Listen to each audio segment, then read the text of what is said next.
Hey friends, hello and welcome back to this YouTube channel. In today's another video tutorial, I'm going to share to you on how you can link Google Sheets to Google Docs. So let's go quick into the process. So let me just quickly open my Google Sheets.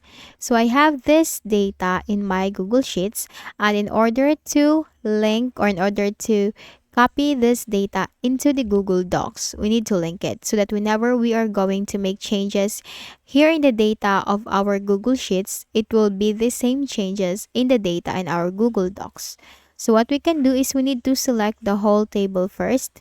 You just need to simply move your cursor to the whole table to select the whole table.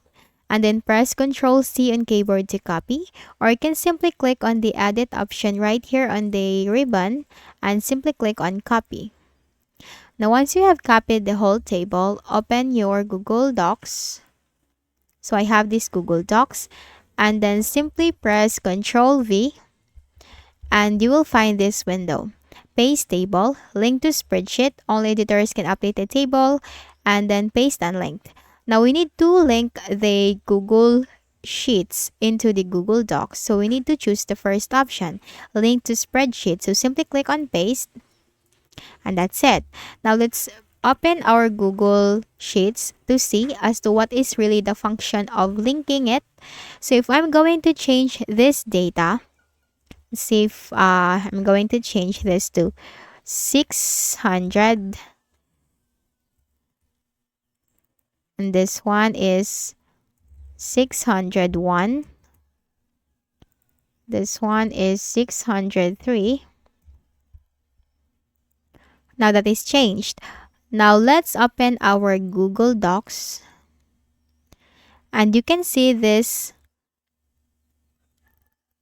one, this linked table options. Click on that, and then you have to simply click on update from untitled spreadsheet.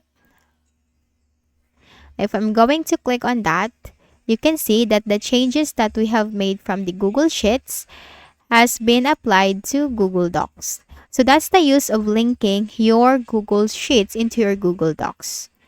And like that, I hope this video helped you. Kindly please do not forget to hit the like button and subscribe to this YouTube channel for more tutorials like this. Thank you for watching.